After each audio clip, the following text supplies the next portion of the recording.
determine how often it might fail, right?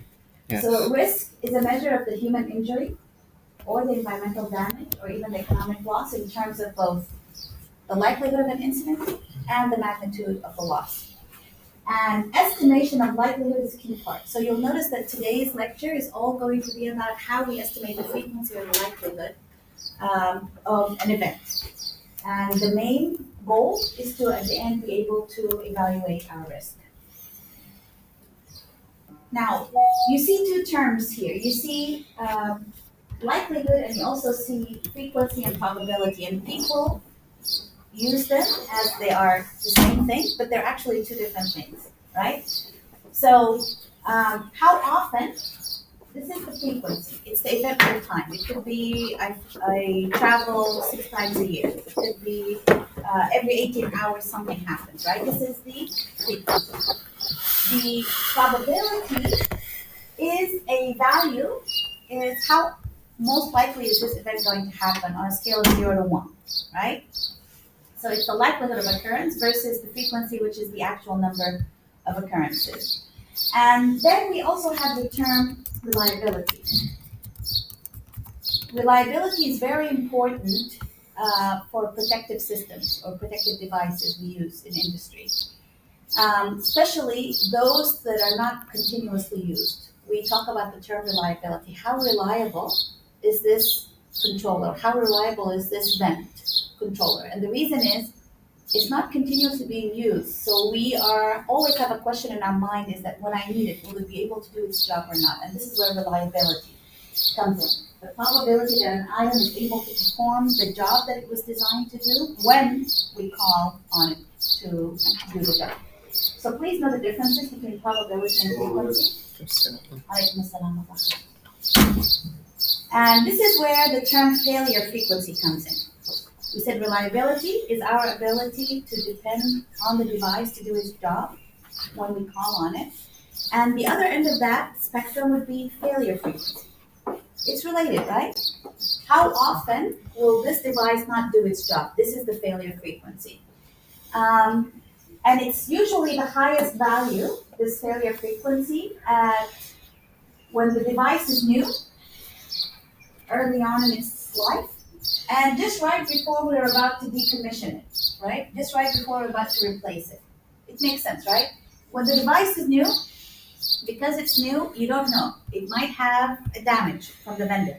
So the probability of it failing might be actually high. At the end of its life, it's getting quite old. The failure rates have continuously increased to the point that we know this device is no longer functioning and we need to replace it. So the way we describe the failure rate for processed hardware is something called a bathtub curve, right? And the bathtub curve is looking at the failure rate at the early life is high, and at the end of the life of the hardware is going to be high as well. And that somewhere in the middle, in the tub here, this is where we can assume an average failure rate. And this is what we're interested to design for. So it's typically constant during the midlife of most of the components age. You don't want to have a protective device either in its wearing zone or in its wear out zone, right? Because both areas, this is where you're going to have maximum probability of failure, right? And it's not going to be able to protect you. The way we estimate failure rates is we base it on something called the failure density function, which is used to estimate the probability of at least one failure in a time period from 0 to t.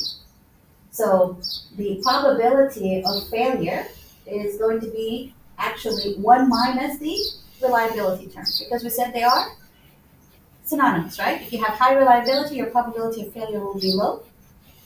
So the probability there will be 1 reliability versus the opposite. If you have a device at the end of its life, the probability of failure will be high, it will be closer to 1, and the reliability will be closer to 0. So they're connected to each other.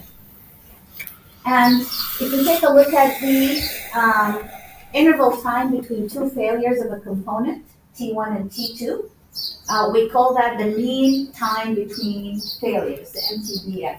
You probably saw it on the risk matrix. on the bottom, this is the time it takes between the failure of the device, first failure and second failure. And obviously you'll note from these graphs here that the reliability of the hardware decreases with time, and the probability of failure will also increase with time. And that the bathtub curve is what represents the failure frequency for any equipment or hardware. Any questions on this? You don't need to remember the equations, but you do need to understand the relationships and how we are able to estimate the average failure rate, which is going to use the term mu.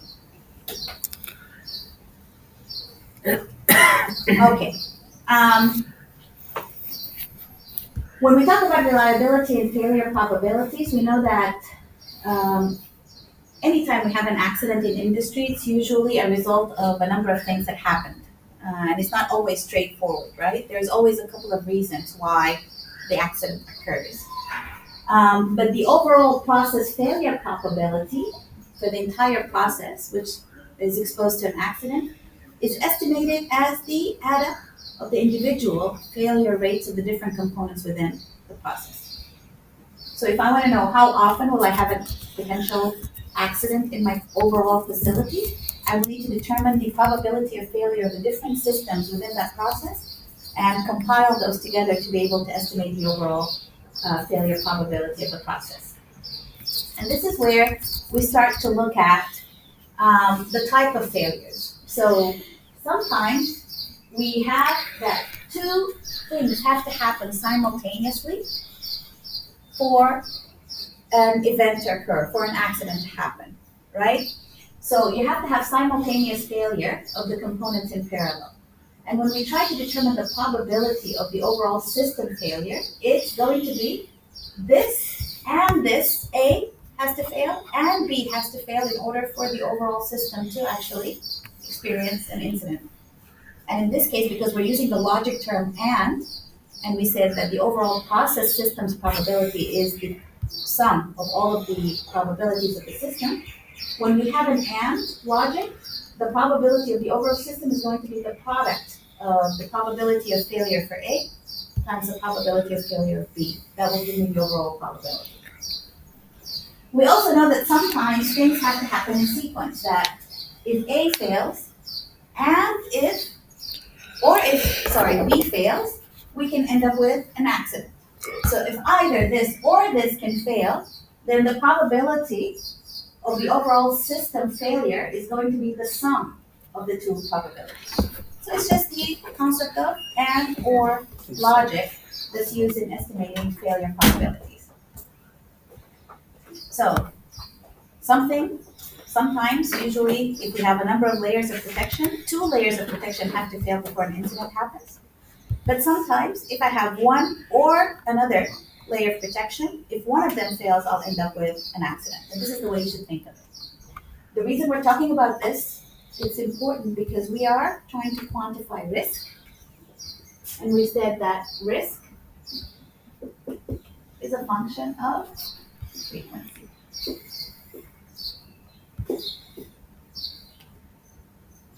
And we are focused here on estimating the frequency of my system because we are done with the consequence analysis. What I do want you to know, guys, you need to open up your book and start looking at chapter 12 when we talk about risk assessment. You will depend a lot on the tables and the data that's available in chapter 12 when it comes to estimating frequency. And the reason you'll need it is that you are good now at estimating consequences. To quantify the risk, you'll need to know the frequency. And we have to know the frequency of many things. Frequency of failure that you have here is for various process components. You can see some of the controllers, the valves, the flow measuring devices. You can see stopper motors. You can see thermocouple temperature measurements. These are all different types of components we use to measure either a variable in my process or it's components that we use to safeguard against the release of materials or energy. And you'll notice that some of them, these are faults per year, have a very small failure rates, but others have a very high failure rates. Usually, the general analogy is that the more complex the component that we're using for measurement, the higher the failure rate, because the different components within that system will have a combined higher frequency of failure.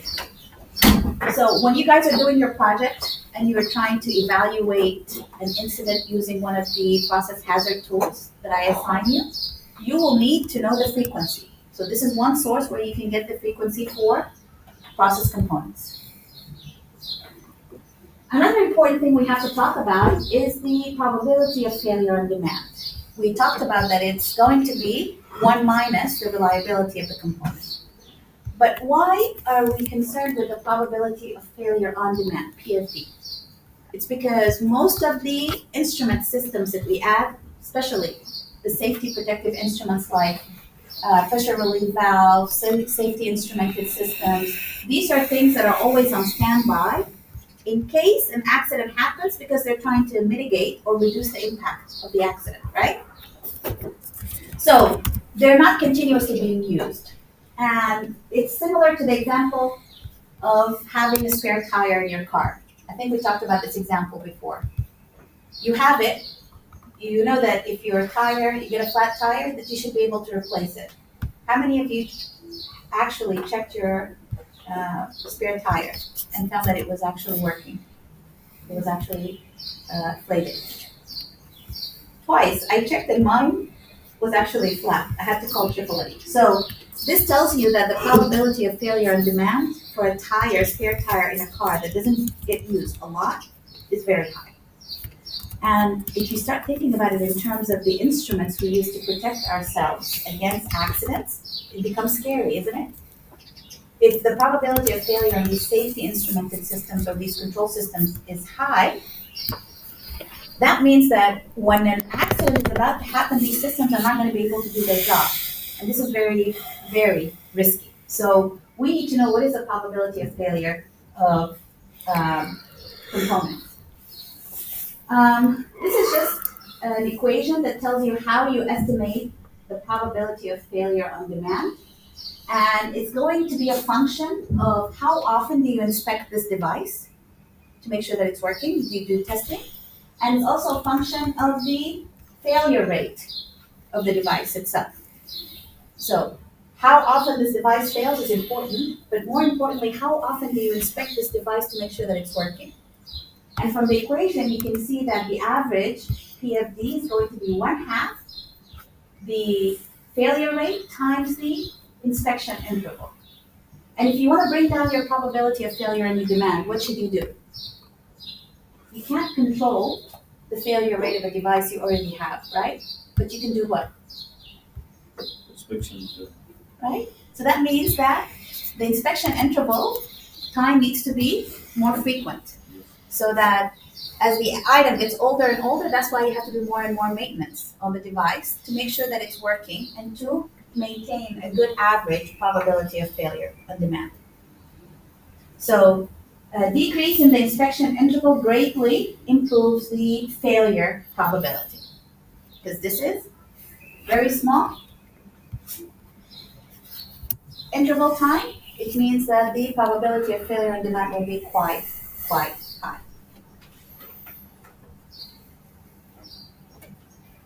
So going back to this example, it says estimate the average PFD for a spare tire that's being flat when needed. It says assume the frequency that the spare tire leaks is 0.3 per year, and that the tire is inspected once per year. So once per year is my inspection time, right? And 0.3 per year is going to be my failure rate. When I multiply these two together in my equation, I'll get that 15% probability that the spare tire will not be able to do its job. So the probability of failure on demand is 15%. And if I want to reduce that probability to be 5%, then I should, right? Reduce that interval. Instead of being once per year, it could be 0.5 per year, right? It's the interval time, which means that every 6 months I'm inspecting instead of just once per year. The logic is a little bit backwards, right? So, you okay?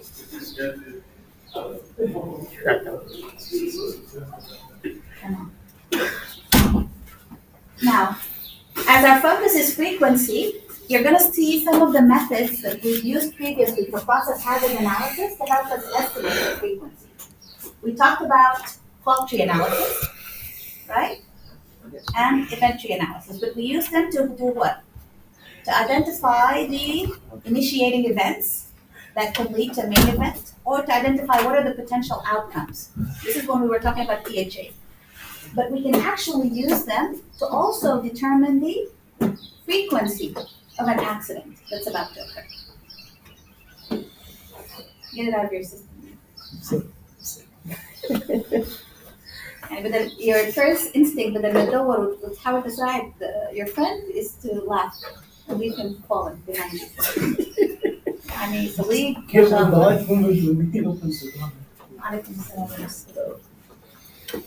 So these are the techniques that we use most for estimating the frequency or the likelihood of an event occurring or a failure of equipment.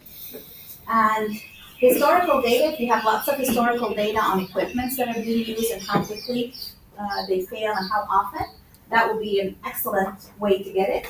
And usually we rely on the mean time between failure rates. But we can also use these two methods, fault tree analysis, which helps to break down the cause of the top event. So fault tree analysis comes at the beginning, where you know you have a top event, which is an accident, and you know all of the potential initiating events that can lead to that accident, right?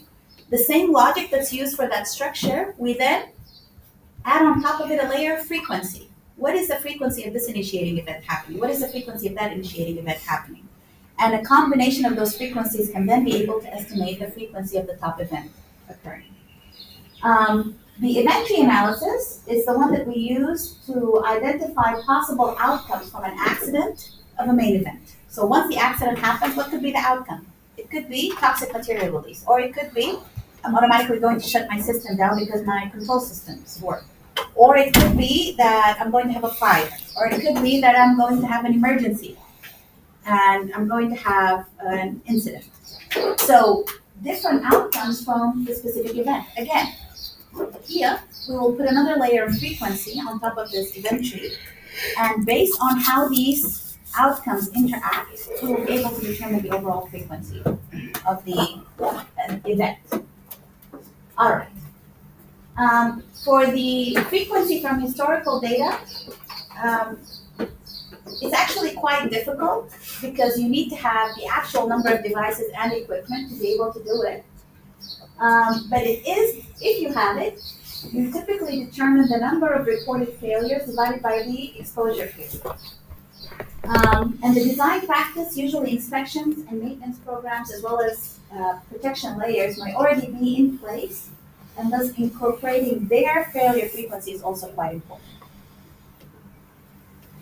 It says that most of the data that's available is for hydrocarbon facilities, which likely represents clean and non-corrosive surfaces. If we start going to like oil refining and things where you have lots of corrosion issues, the data is not really well transferred. You cannot use the same frequencies for clean hydrocarbon processing for dirty processes like refining.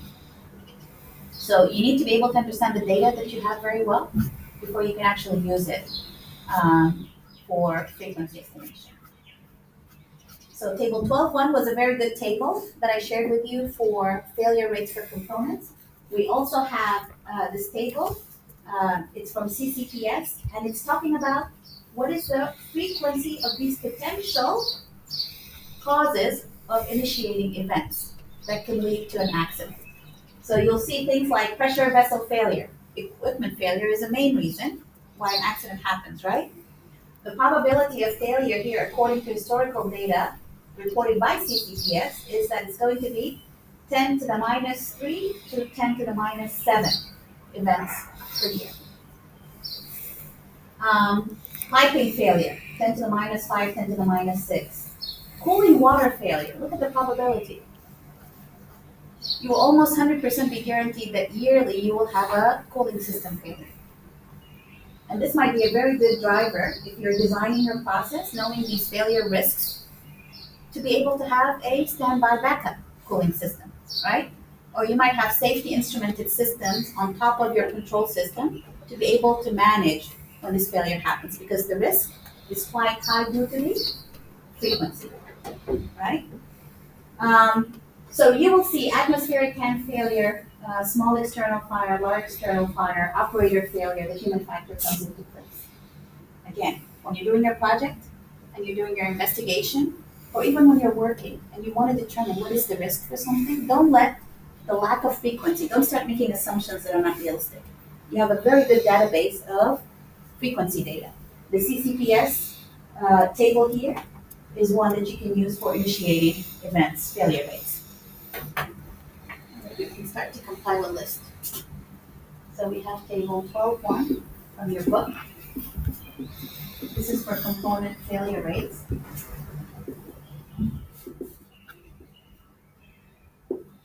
You have the CCPS table 5, what is it? 5.1. This is for initiating events frequency.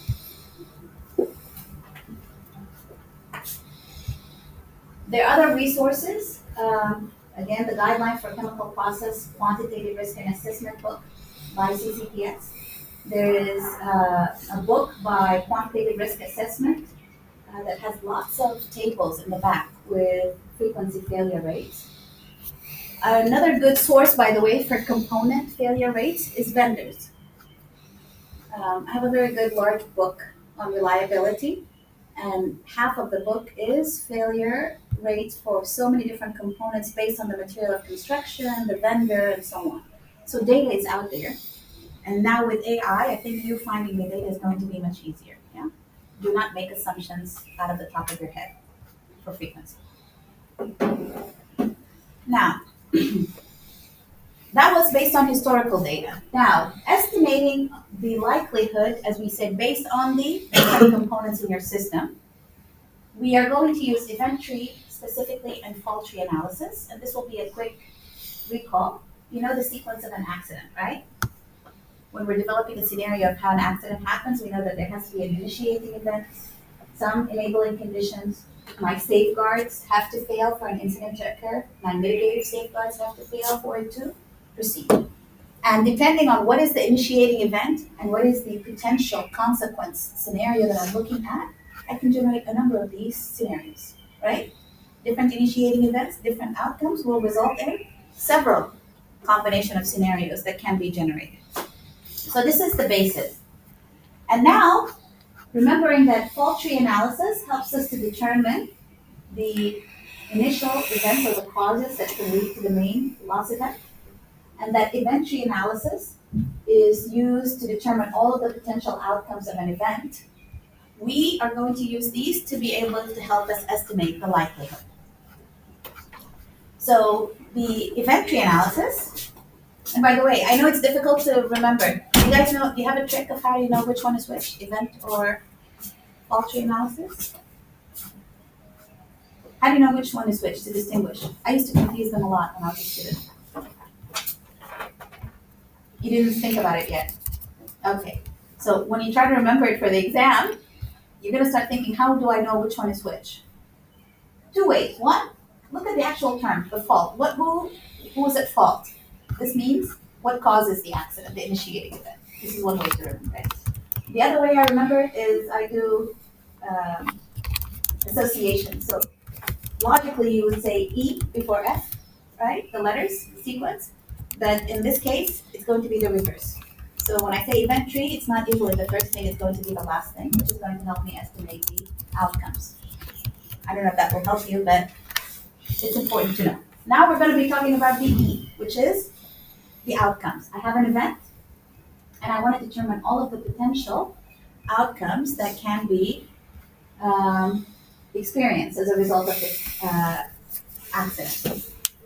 Event tree analysis is thought of as an inductive kind of reasoning process that involves using specific observations, such as patterns of the kind of accidents outcomes that you have, to make general conclusions.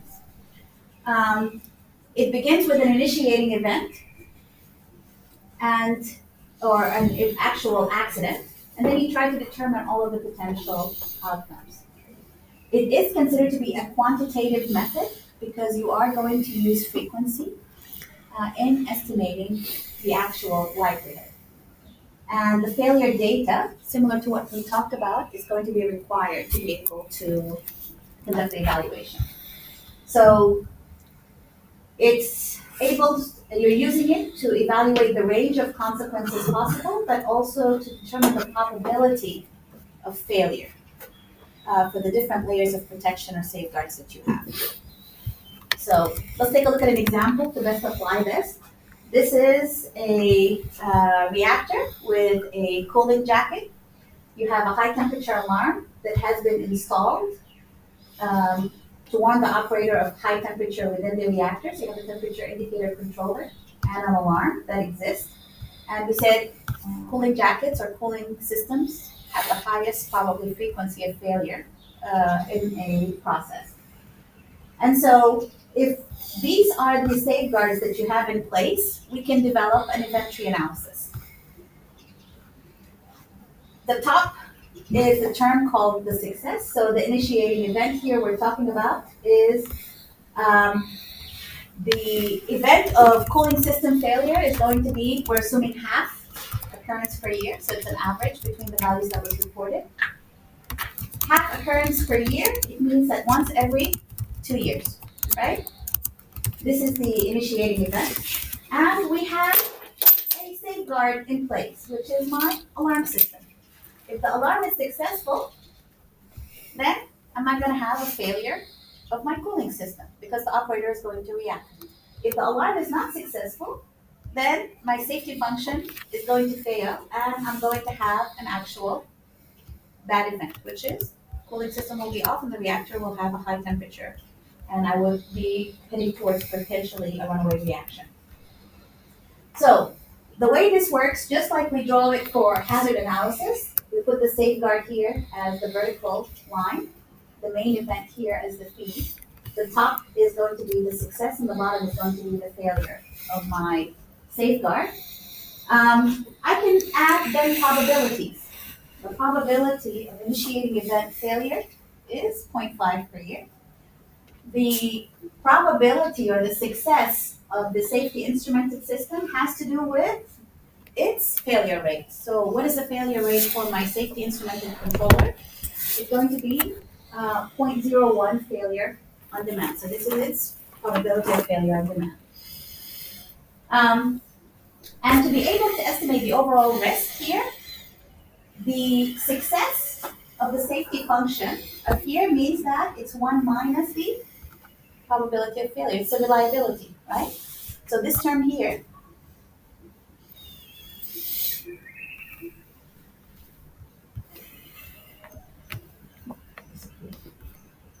this term here, 1 minus the probability of failure, this is my reliability.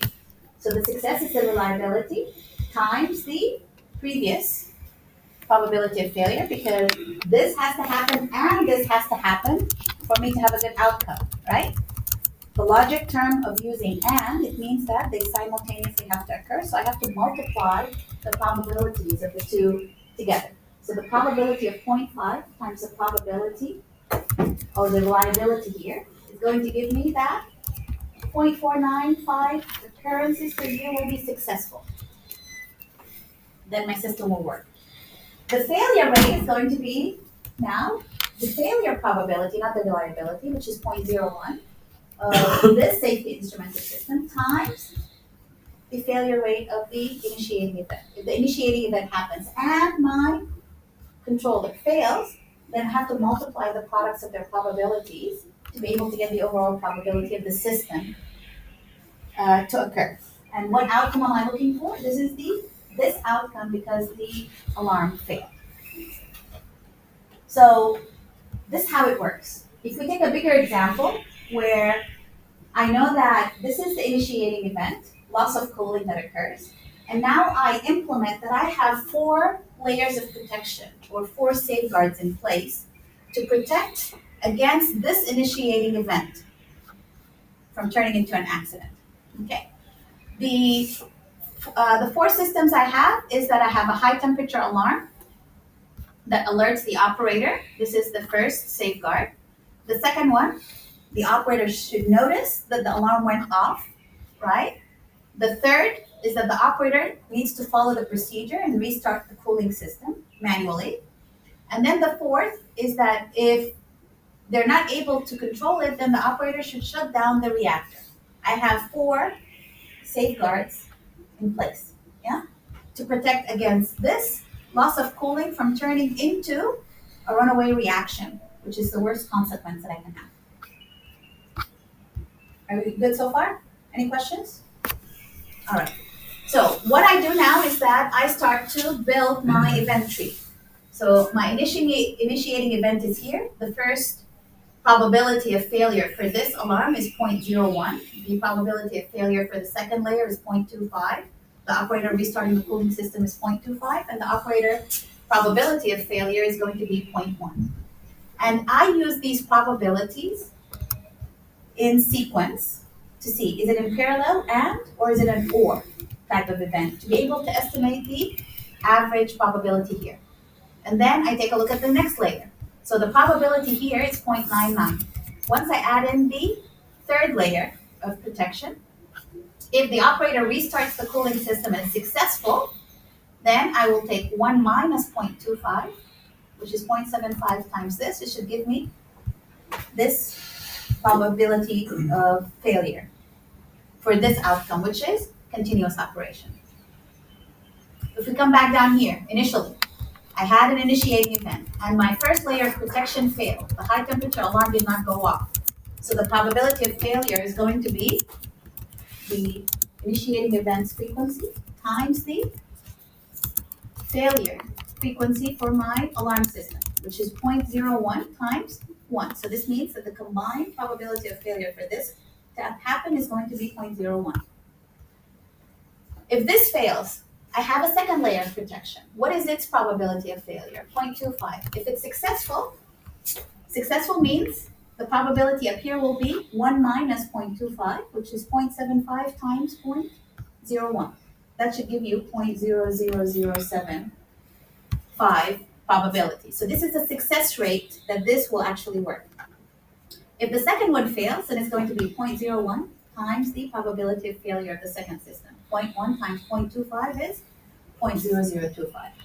And when you work all of these sequences out, considering their probabilities, following this logic, you will end up with different outcomes, which is what event tree gives you. You can have continuous operation. You can have shutdown, runaway reaction, shutdown, runaway reaction, continuous operation. So what you're trying to get out of this event tree analysis is that what is the probability, what is the risk that's going to be associated with this system, knowing that I have these safeguards in place, and that will result in a shutdown. So I'll have to take the probability, it could be this, can result in a shutdown, and it has a probability of 0.227, or it could be this one, can result in a shutdown, or the scenario could be this one that will result in a shutdown. So if I want to know what is the net frequency that this system will experience a shutdown, it's this, or this, or this. What should I do with their frequencies? I should add them up because it's an OR logic, right? So the shutdown you'll find 0.227, which is this one, plus the 0.00168 plus the 0.00565. This will tell me the possibility that I will have a shutdown in this system is going to be this much per year. And you can do the same for the others. For the runaway reaction, the probability is 0.0250 occurrence per year. That means you're going to estimate failures of about 0.025 per year. If you make this one, it will be one every how many years?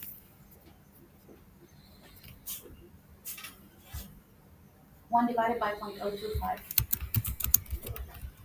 What is it? 40? 40 years. 40 years. So every 40 years, you're going to probably, if everything is working as is, and we are in the, remember that bathtub curve, that area where we have that average reliability, this is the probability of occurrence of a runaway reaction. So event tree analysis tools can help you estimate the frequency of an occurrence based on the components in the system.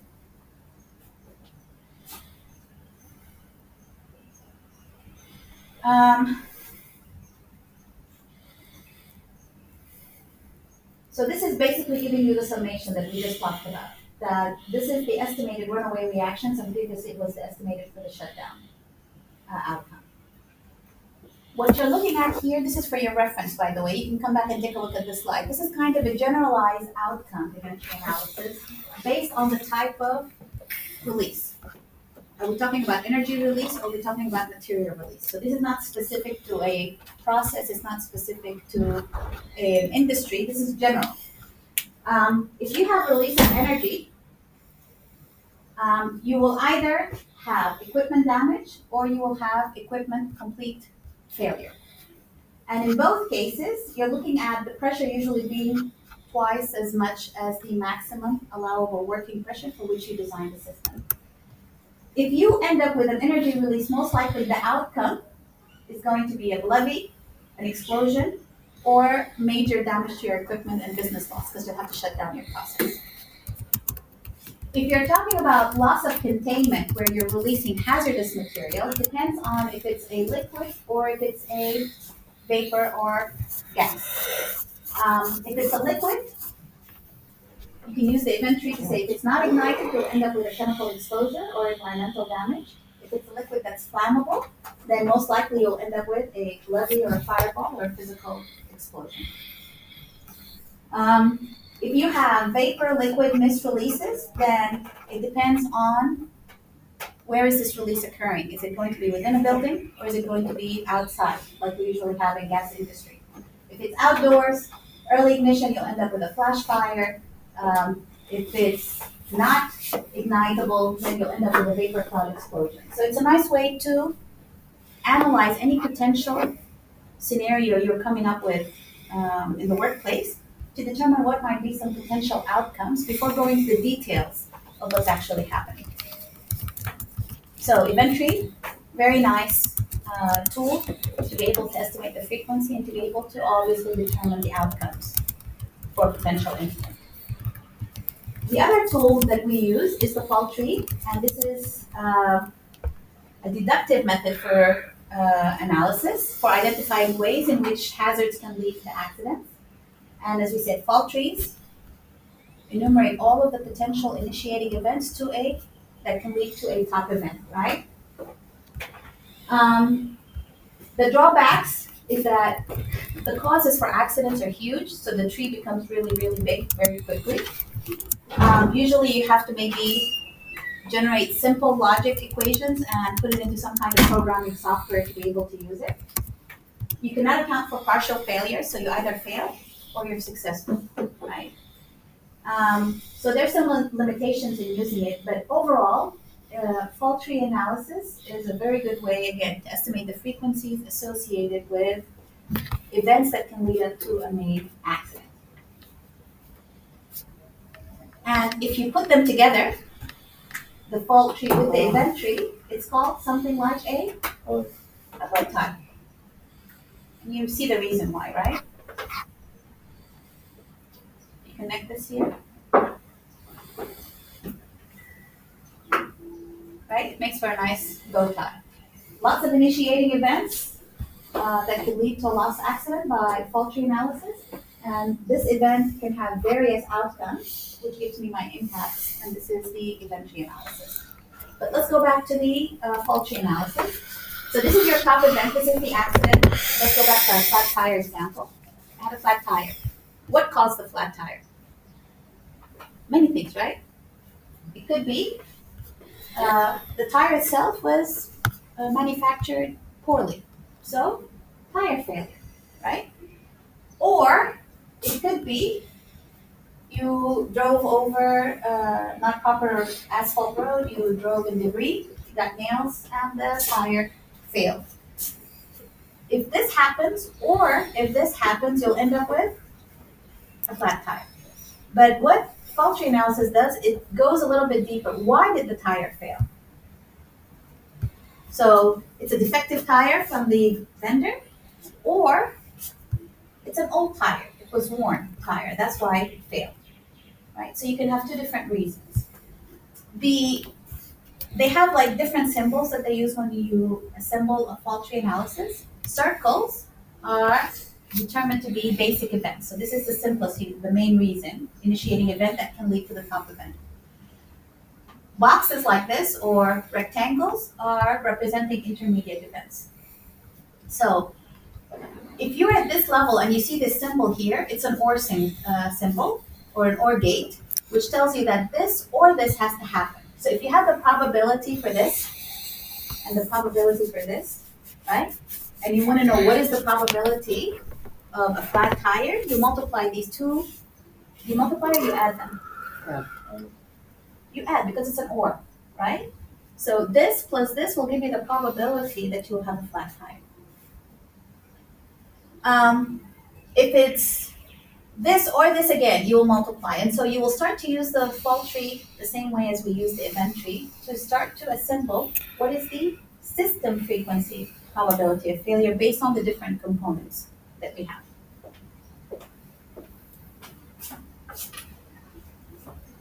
So here's an example of a fault tree analysis. This is the overpressurizing of a reactor is the top event. You can see these two boxes are intermediate events. You can either have failure of your alarm indicator that you have on your reactor, and failure of the emergency shutdown. If both safeguards that you have in place, the alarm system and the emergency shutdown system, both don't work, then you're going to end up with a reactor that's overpressurized. If this works and this fails, you're okay, right? This will be the probability. If this works and this fails, you're okay, you're protected. For this event to occur, both have to fail. And so knowing their probability of failure, you should be able to estimate the probability of failure or the reliability. Notice, reliability is 1 minus the probability. This is very important. So if you know the reliability of the component, you know automatically its probability of failure to fail.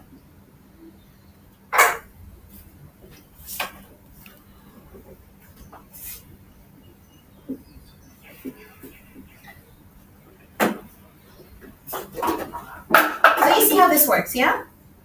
Now imagine we connect our initiating event that we used in the event tree analysis that gave us all of the different 3 outcomes, runaway, reaction, shutdown, and continuous operations. And the top event was loss of a cooling system, right? And we connected now with the fault tree that we did for the same top event. Then together, we can generate a lot of scenarios, right? What is the probability of this scenario happening? Here, this going to this, and this going here, and then coming out here. I can start with the frequency, multiply all of these together, and I should be able to add up what is the overall frequency that this scenario will occur. That if I have a loss of cooling event that the main cause was pressure switch failure, and then it ends up with continuous operation. I can find all of the combinations that come up with continuous operation, and that scenario will give me the overall probability that I'll be able to operate safely, even if these systems fail. So do you see how these event tree and fault tree analysis can really help us to conduct frequency estimations for risk assessment? This is the main point, okay? If we go back to the bow tie diagram, which we said is basically fault tree with event tree, we will start to look at it in terms of what causes these initiating events. What are the categories that lead up to these initiating events? And you'll find that there are 3 major categories, either mechanical, equipment failure, human error, somebody made a mistake.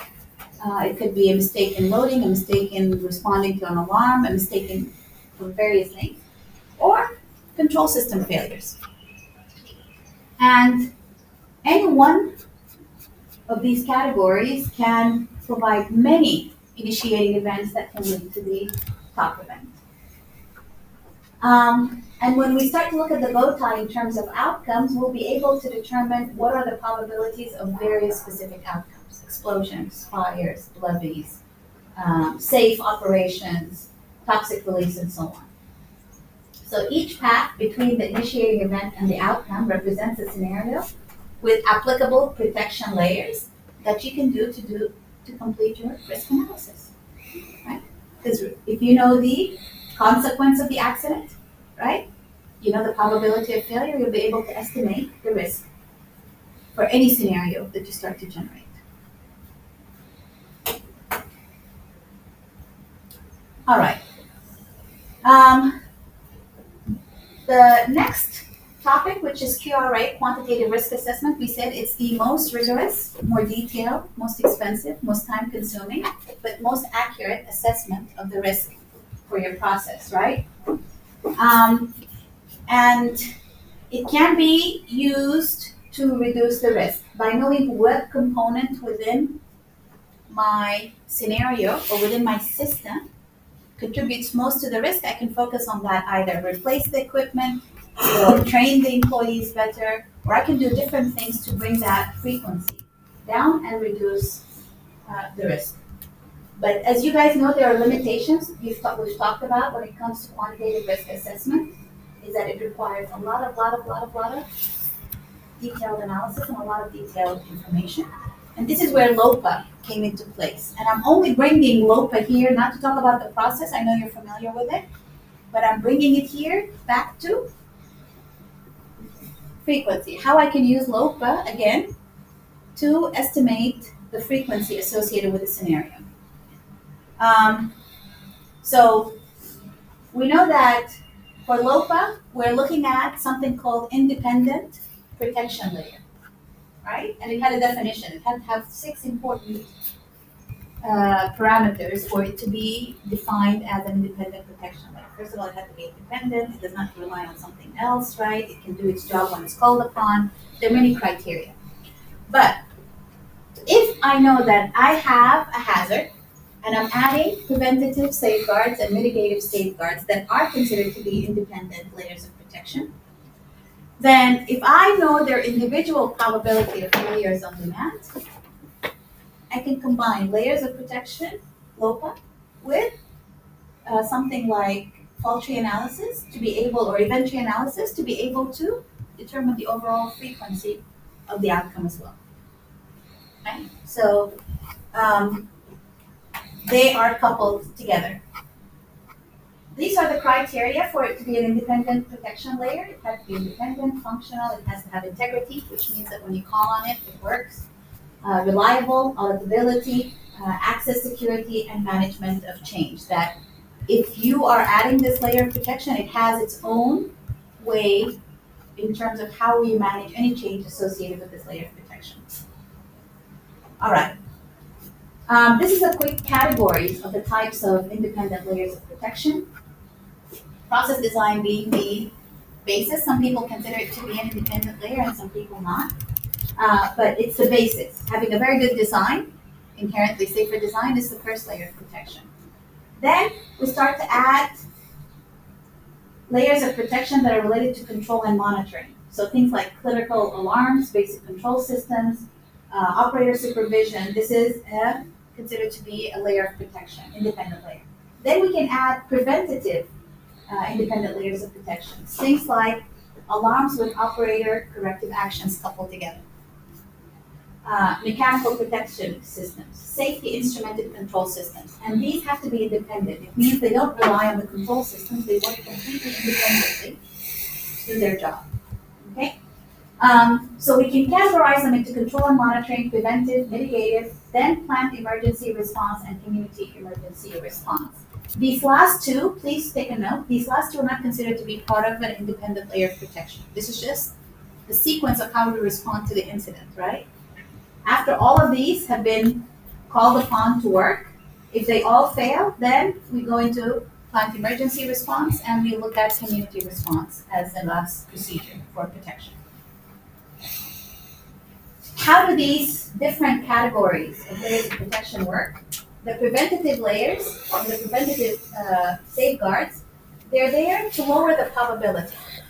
The more you have of them, right? They lower the probability. They lower the frequency, therefore they lower the risk. The mitigative means the accident has already occurred.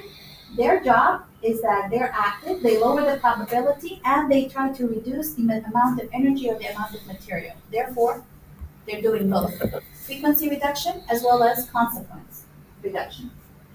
The protection layer that we have, the passive things like the dikes and the blast walls and things like that, those are there to lower what? The impact, the overall amount, which is the consequence. So things like dikes, mechanical designs, and barricades all are considered to be protective but passive devices that are used to lower the consequence. All right, I'm not going to go through the procedure because you guys are familiar with it, but the idea is that you know the single consequence, you generate the scenario for this consequence, you identify all of the initiating events, and the combination of those step 2 and 3 will generate several scenarios for which you will estimate the risk. You then determine the layers of protections that you have that are independent. You calculate each scenario frequency, and then you evaluate the risk.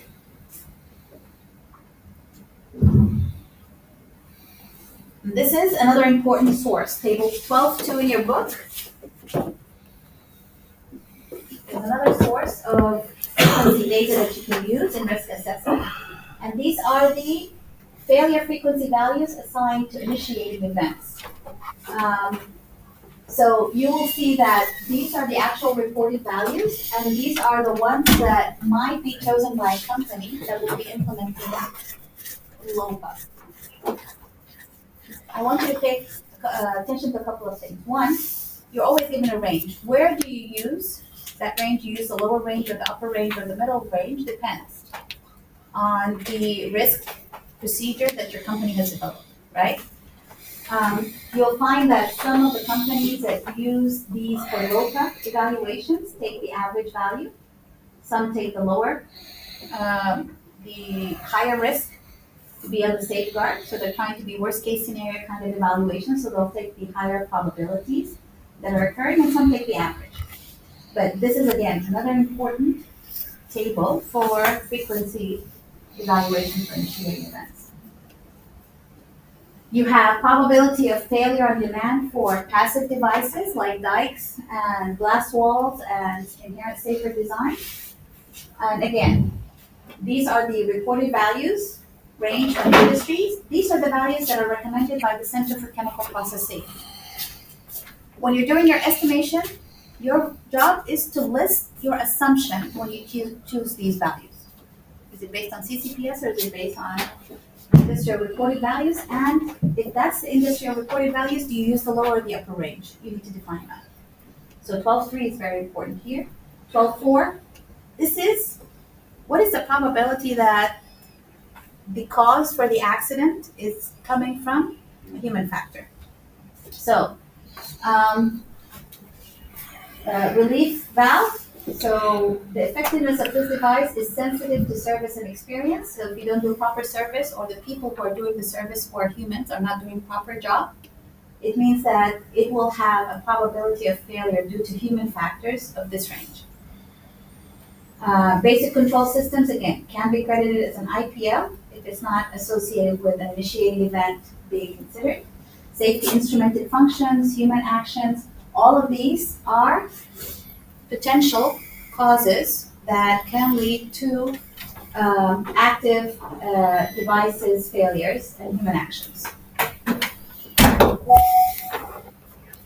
Look at the numbers again when it comes to the probability of failures due to something related to us doing something.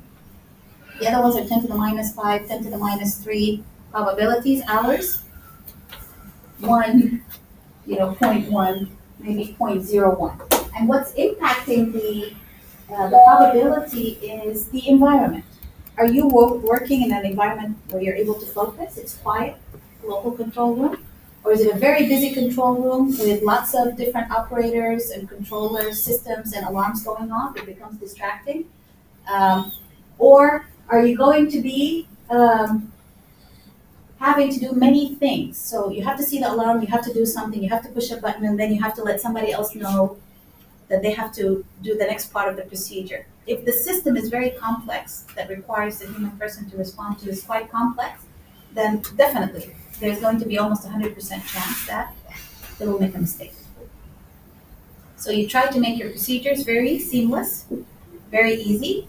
You don't require one person to do too many things so that you're reducing the frequency and reducing the risk of their participation in being a safeguard.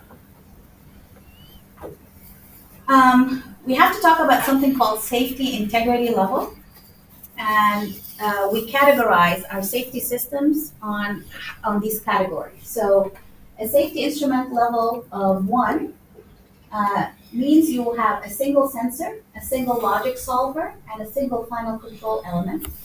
And they require periodic proof testing to make sure that they're working. Their probability of failure is a little bit higher than the second and third level safety integrity systems. And you'll notice the differences in one. If we go to the level 3, we have typically fully redundant control systems. So it means you have fallbacks in case one doesn't work, you have another one that can work. But the system requires careful design and frequent validation testing. So this is the time period between testing is very short, which means that the probability of failure at demand is going to be reduced. So you'll find that their probability of failure on demand is very, very small compared to the safety instrument level system 1.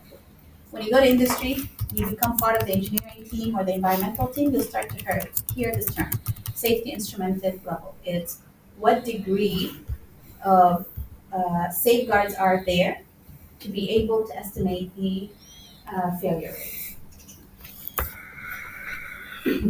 So, typical layers of protection that we have is a combination of these things that we've been talking about. This is your time in your process. You know that generally you have process control systems in place to do what? To keep you near the design state, right? You know that you're not going to be operating a smooth line. You know things will come down. The control system will bring it back up. If it goes up, it will bring it down. And we are constantly what? Working near where we want to be. So things are smooth, no accidents are happening. Then we start to add layers of protection. The first layer of protection after that would be the operator in response to an alarm. And this is where we deviate from the design. The control systems are not able to keep up. And so an alarm goes off and the operator has to do something that will hopefully bring it back down to steady state. If this doesn't work and the operator fails to respond or his response fails to bring down the system back to steady state, then we have BPCS systems that will specifically be there to shut down the process. And this is to make sure that we're not going what? To a severely out of control incident, right? Even if there's something very wrong in the process, we're trying to bring down the process safely. So this is where we are now turning to a third level of protection layer, which is still another control level, but this one, it's functions specifically, independently to shut down the facility. And then we start to add safety instrumented systems, which are separate from the control systems for shutting down. And they consist of multiple safety instrumented functions to achieve a specific level of safety instrument, right? We said level 1, level 2, level 3. So the purpose here is to isolate the threat and put the unit back in safe state and bring it back to steady state. If all of these fail, then we have pressure relief devices to do what? To relieve things safely into containment dikes, into flare systems, so that we are going to have a relief event, but it's going to be done to reduce the magnitude and to do it again in a safer manner before we get to an extremely bad outcome. So I think if you take a look at this slide, it will really help you to understand the differences between what do we mean by basic process control systems versus control systems that are used for shutdowns, and how can they be completely different independent layers, knowing the definition. This is not connected to this. That's why it can be defined as an independent. This works independently regardless of what this does. If it reaches the set points that it's designed to work at, it will work and it will start to shut down the facility. It will not try to bring it back to steady state. I took this image to kind of clarify that these layers that we talked about, the independent layers of protection, are all within this part here. We're trying to prevent and mitigate maybe the incident, right? Everything else, passive protection, emergency response, all of that is above the independent layer of protection safeguard. These are considered to be, we've exhausted all layers of protection, and now we're going into emergency response procedures. And these are considered to be outside a layer of protection. So you would not be considering it as a safeguard when you're doing your LOPA analysis. All right. There are tools out there, Excel tools that are available online. CCPS has one that can help you conduct your LOPA analysis, and it requires you to input the frequency and the likelihood for the initiating event or the failure of the system that is required. And it takes into consideration the probability of failure on demand on these different layers, independent layers of protection. And then based on this, it will be able to estimate for you the likelihood of events. This would be some of the results that a tool like the LOPA Excel tool will be able to give you. It will tell you the type of outcome that you can have, and it will give you some key statistics related to that. Its probability of occurring, is it going to be catastrophic, what are the expected number of fatalities, and so on. And at the end, it will tell you if you need additional layers of protection or not. The last slide I will have is that most likely, if you are going to be working in industry, you will have to deal with LOPA at some point in time. There are some limitations. So LOPA, although it can do somewhat semi-quantitative risk assessment, it cannot give you the full quantitative risk assessment needed to get operation, consent to operate. It's not helping you to determine the scenarios. Whatever you feed it, it will generate results for. So it cannot generate the scenarios for you. You will have to do previous steps to be able to generate the studies you want to look at. It requires more time to reach the risk decision than HIRA. The comparisons between the scenarios is valid if the same methods are used to generate the results for the scenarios. And LOPA cannot generally be compared between organizations because the LOPA study is focused on the boundary of the system that you're looking at and the methodology and the data that you use to conduct the LOPA. All right. So this is the last takeaway from this section is that if you are an engineer, you will have to deal with LOPA at some point in time. Keep these notes on the side. You might come back to them. So this would be the end of chapter 12. The last thing we have in this course is we're going to go back and we're going to start looking at relief devices. So we'll talk about the different types of actually relief components, the different type of relief systems, which is chapter 13. Just so that you have a little bit of insights into how to recognize what these are when you see them in industry and how to decide which type of relief device to use and which one is more reliable than others. I will also link it to the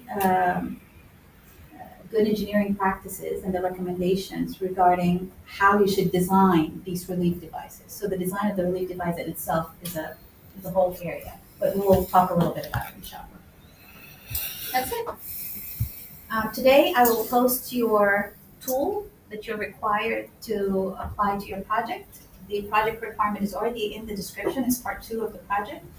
I'll put it on the table in Blackboard and start working on it, please. It's due by the last day of classes that weekend, but if you submit it later, I told you I'm open until, I think Shadir said that your exam is on the 12th now. It's Monday, right? Yes. Monday, so it's just right after so if I can get it by the 11th, I'll accept your project. Other than that, it will be late. You'll get 10% off the first day, and after that, I don't accept the project. All right. Doctor, there will be a presentation or only... No, you have a report, just like you submitted for part 1. There was a report. But we're not presenting.